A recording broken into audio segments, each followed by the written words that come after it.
Hi guys, I'm Tracy and welcome to my channel. So I have a Fude Japan haul of 5 brushes here, and I have a brand that I have not purchased from before, so I'm really excited to show that to you guys. And I have probably my most expensive Hakuhodo brush right here. So yeah, let's just get started. I will start out with the Kuroto Premium Cheek Brush. Now, I thought these were like not being made, discontinued, but Fude Japan had this. They had another eye brush and they have the powder brush.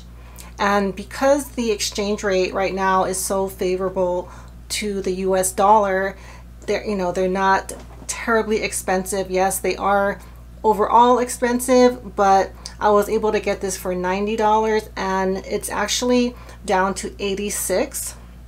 Just before I show you the brushes, I follow the exchange rate between the dollar and some other currencies, and I'm pretty sure today, which is September 1st, 2022, is a record. It's just about 140 yen to the dollar, which I have never heard of that, and I will guess that it's the highest it's been for at least 20 years. Just my guess. I remember when I went to Japan, it was 106 yen to a dollar. Oftentimes it will go to like 100 or even below that. So we're talking about a huge difference, about 40%. The yen is about 40% less valuable compared to the dollar now, which overall, bad for the Japanese economy, bad for a lot of economies, but good for people such as myself that likes to buy made in Japan products, as long as you use a Japanese retailer such as Fude Japan, CD Japan, and Fude Beauty. If you go to the other retailers like Beautylish or Hakuhodo USA, you will not be taking advantage of the exchange rate. So that's what prompted me to get this. Now, one of my favorite eye brushes right here. So Kuroto does something very special with the hairs. It's made of squirrel hair and goat hair, but it's crafted differently than the Hakuhodo ones. If you can see here, the top is black. So what it looks like is the squirrel hairs are bundled slightly longer than the goat hairs. So the goat hairs are a little bit firmer and have more resistance. So I think what their aim is to kind of keep the firmness of the brush, but give the surface area that really soft, silky feel. And that is what this brush has. The same with the eye brush. So if you want to compare it to, for example, this Hakuhodo brush, they look different. The Hakuhodo is just mixed together and the hairs are about the same length. And this one it looks like the goat hairs are kind of heavier on the perimeter, but it's also inside too. So I hope you guys kind of get what I'm trying to say. But these brushes are they're very special. I was really excited to see them on Fude Japan, and I was almost going to get another one of these because I don't think these are going to be available too much longer with all the raw material shortages and things like that. I didn't get another one, but I would say this is one of my top 5 eye brushes. If you do get an opportunity to get this, I highly recommend the P4. And I demoed this in my previous video, but it's just so soft and it's made of my favorite mix, and I'm so glad I was able to get this. I didn't think I would have a chance to get this one. Okay, and then, so I think that's just called the Premium Series Cheek Brush. Oh, it's called the P2. I'm sorry, yeah, it is the P2. Okay, and then I got my first Tanjido brush, and I've been seeing these online for a while, and I'm always very taken with the blue handles. You can choose between a black, red, and blue handles for most of their brushes, and I of course went with the blue one. The handles are pretty long, and this feels like a fairly substantial brush. Tanjido, compared to some of the other brands, are fairly priced, I think. This is tea dyed goat hair, and it's got that pretty sharp angle. It's kind of shaped like the Kebo brushes from Hakuhodo, except these hairs, this type of color dye, I don't see it very often at all. So I was curious as to how it was. So the hairs, they're not silky, but they're soft, like they're soft. Like I don't feel any kind of prickliness.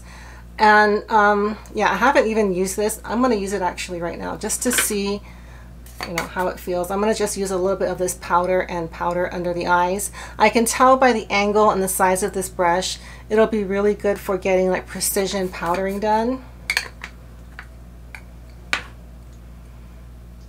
So I'll see how it picks up.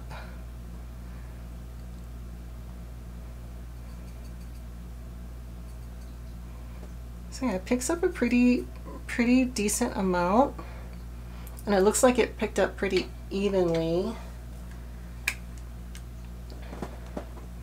And my makeup is already done, but just for the sake of this video, so let me just see how it feels. I love how it gets really close to the lash line, and it's very comfortable.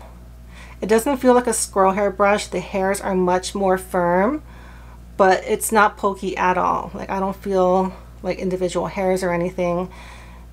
It's almost like using like a fingertip. It's just, it's got a nice surface area.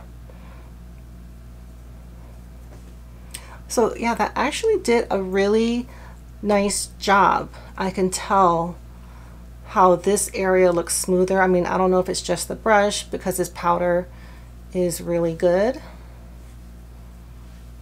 but I like how that came out.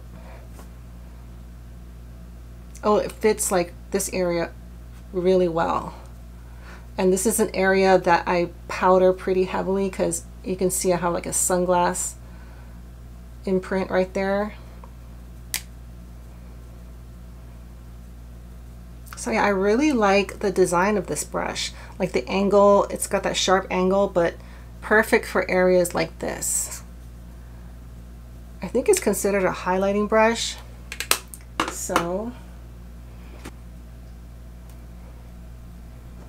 put it on this side.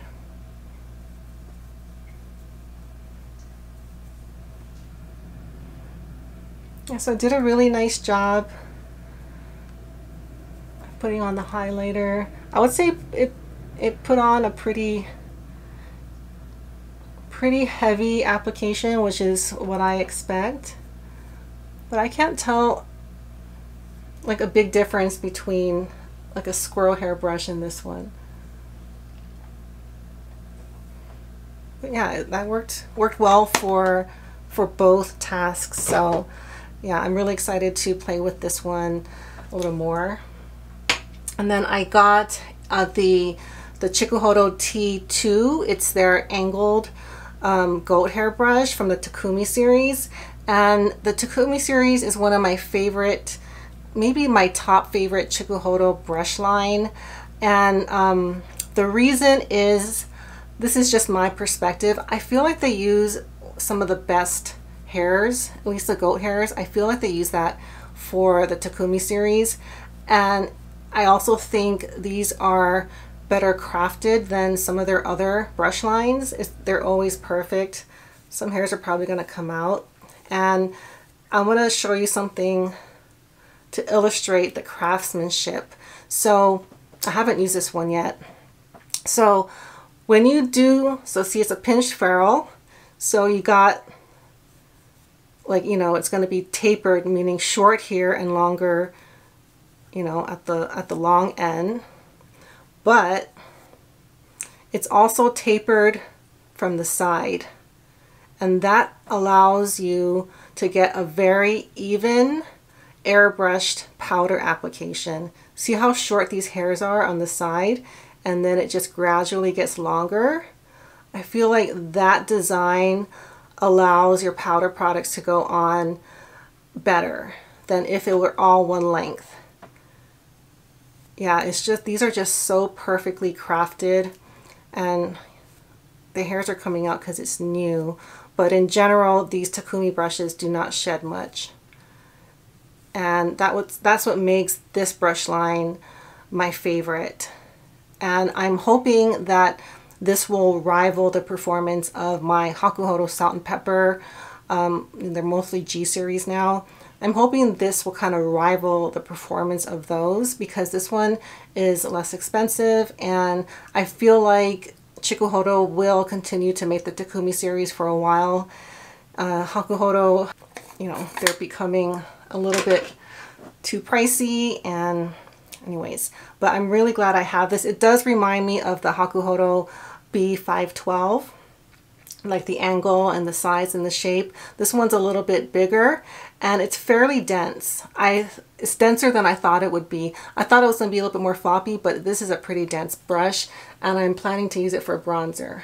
Yeah, that's probably what it would be really good at. So I'm really, really excited to have this one and to play with this one a little more.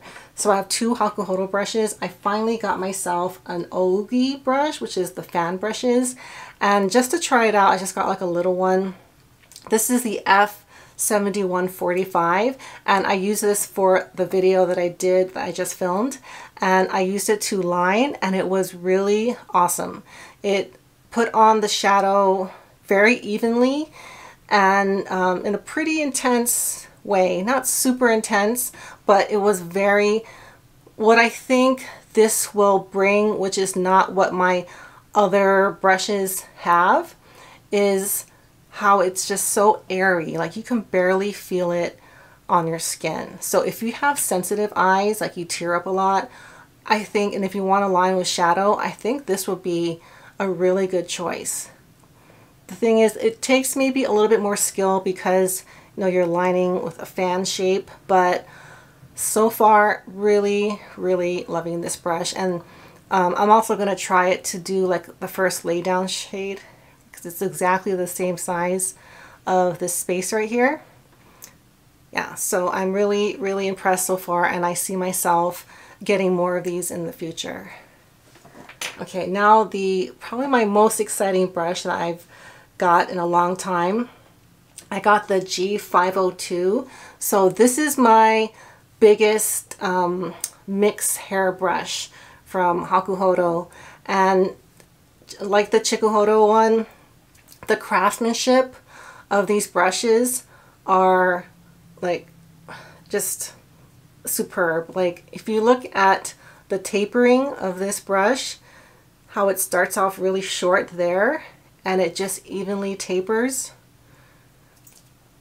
and evenly on the other side, it's totally symmetrical, and on the short ends you'll see that as well. So this is their one of their denser paddle shaped mixed hair brushes. They have one that's called the 501, which is like super dense. I think it's about the same size as this one. I haven't washed this, obviously. I haven't even really used it, so it's going to change after a wash. But so far I'm really, really liking it. If anything, it reminds me of my B505, but this one is bigger and like just way more hairs. And the 505, the B505, is a spectacular brush. So I'm assuming this one is going to be as well. I see myself using it for blush, for setting powder or finishing powder, or even bronzer. I think this will be a very good like multitasking brush. So, and that's the last one in this haul. And I'm really, really happy with all of the brushes I got. And if I had to pick like the surprise hit brush, I would say the little ones. I would say this fan brush. I was not expecting much, to be honest. I am not a fan of fan brushes. but I'm really liking this one. And I really, really like the way this one looks. You know, sometimes they look better online, sometimes they look better in person. I would say they look like how they look online. I can't say for the durability of this brush, but I can tell it's very well made. I wish they had the name of the brush, but I will tell you guys what that is. The Tanjido labeling is a little complicated. This is the YWS 14T long handle. Yeah, so yeah, I'm really, really happy. Because of the price, I thought maybe it would feel cheap because the Tanjido brushes are still fairly reasonably priced, and I haven't seen them increase their prices So yeah, I was really hoping I would like this because that way I can feel comfortable ordering some of their bigger brushes. So those two, I guess I didn't expect a lot out of those two, and that's what makes those the most impressive, but they're all really, really good choices, and I'm really happy, really, really happy. My last Fude Japan haul was a little bit hit or miss. There were a couple that I was, you know, I got something I wasn't expecting, but with this haul, I'm very, very happy, and I will update you guys when I kind of get comfortable with these brushes. So that's all I have for today. Thank you guys so much for watching, and I'll see you all next time. Bye.